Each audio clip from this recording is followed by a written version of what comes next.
Army chief की तैनाती के लिए समरी वज़ीर आज़म हाउस को मौसूल दी न्यूज़ के एडिटर इन्वेस्टिगेशन अंसार अब्बासी की रिपोर्ट के मुताबिक समरी में 6 सीनियर तरीन लेफ्टिनेंट जनरल्स के नाम शामिल हैं। ज़राए के मुताबिक समरी में सबसे पहला नाम लेफ्टिनेंट जनरल आसिम मुनीर का है।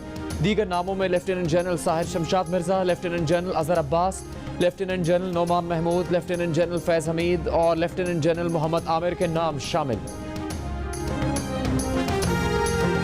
जनूबी वज़ीरिस्तान में सिक्योरिटी फोर्सेज और दहशतगर्दों के दरमियान फायरिंग का तबादला। फायरिंग के तबादले में एक जवान शहीद। वाक़या जनूबी वज़ीरिस्तान के इलाके सरारोगा में पेश आया। ISPR के मुताबिक शहीद हवलदार उमर हयात ने बहादुरी से लड़ते हुए जाम शहादत नोश किया। दहशतगर्दों के खात्मे के लिए इलाके में क्लियरेंस ऑपरेशन जारी।